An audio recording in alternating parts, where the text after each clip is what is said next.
പ്രിയപ്പെട്ടവരെ, യേശുക്രിസ്തുവിന്റെ നാമത്തിൽ നിങ്ങൾക്കെന്റെ സ്നേഹം നിറഞ്ഞ ആശംസകൾ. ഈ സ്ഥലം കണ്ടോ? നല്ല ഭംഗിയുണ്ട് അല്ലേ?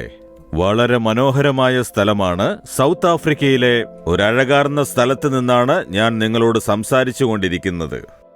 ദൈവം നമുക്കൊരു നല്ല വാക്യത്തെ നമ്മെ ഓർമ്മിപ്പിക്കുന്നു.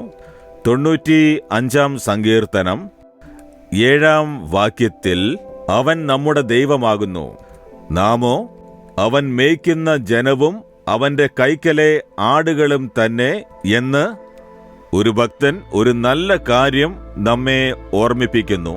അവൻ നമ്മുടെ ദൈവമാകുന്നു. ആരാണവൻ? ആകാശവും ഭൂമിയും ഉണ്ടാക്കിയ ദൈവമാണ് നമ്മുടെ ദൈവം, നിങ്ങളുടെ ദൈവം. നാം അവൻ മേയ്ക്കുന്ന ജനമാകുന്നു.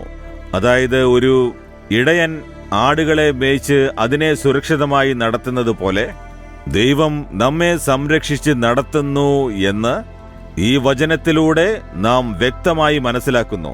യേശുക്രിസ്തു തന്നെക്കുറിച്ച് സംസാരിക്കുമ്പോൾ ഞാനൊരു നല്ല ഇടയനാകുന്നു എന്ന് പറഞ്ഞിട്ടുണ്ട്. സങ്കീർത്തനത്തിൽ വായിക്കുമ്പോൾ യഹോവ എന്റെ ഇടയനാകുന്നു എന്ന് എഴുതിയിരിക്കുന്നു. യഹോവ എന്റെ ഇടയനായിരിക്കുന്നത് കൊണ്ട് എനിക്കൊരു കുറവും ഉണ്ടാവുകയില്ല, എനിക്കൊരാവശ്യവുമില്ല എന്നാണ് അർത്ഥം.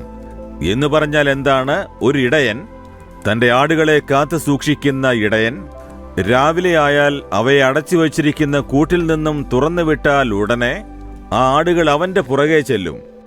അവയ്ക്ക് എന്തിനെക്കുറിച്ചെങ്കിലും വ്യാകുലത ഉണ്ടാകുമോ? ഇന്ന് നമ്മൾ എന്താണ് തിന്നുക?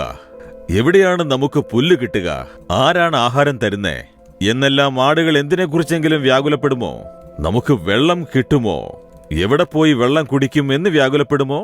ഒരു പുലി വന്നാലോ അല്ലെങ്കിൽ ഒരു ചെന്നായ വന്നാലോ ആരാണ് നമ്മെ സംരക്ഷിക്കുക എന്നൊക്കെ അവ വ്യാകുലപ്പെടുമോ?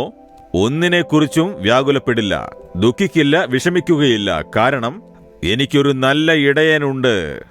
എന്നെ പുൽപ്പുറങ്ങളിൽ മേയ്ക്കും, സ്വസ്ഥമായി വെള്ളത്തിനരികിലേക്ക് എന്നെ നടത്തും.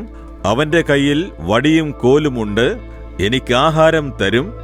എന്നെ ആക്രമിക്കാനായി ചെന്നായ വന്നാലും ഇനി പുലി വന്നാലും അഥവാ സിംഹം വന്നാലും അവൻ എന്നെ സംരക്ഷിക്കും എന്ന് പൂർണ്ണ നിശ്ചയമുള്ളതുകൊണ്ട് ഒന്നിനെക്കുറിച്ചും വിഷമിക്കുകയുമില്ല, ഭയപ്പെടുകയുമില്ല. അതേപോലെയാണ് നാമും.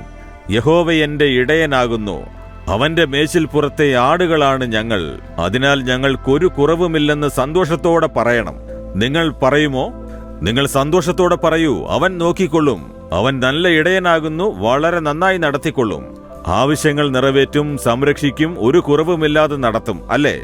വിശ്വാസത്തോടെ പറയൂ, യഹോവ എന്റെ ഇടയനാകുന്നു, ഞാൻ അവന്റെ മേച്ചിൽപ്പുറത്തെ ആടാകുന്നു. അവൻ എന്റെ ഇടയനായിരുന്ന് എന്നെ നന്നായി നടത്തുന്നതിനാൽ എനിക്ക് യാതൊരു കുറവുമില്ല. യേശുവിന്റെ നാമത്തിൽ ആമേൻ, ആമേൻ.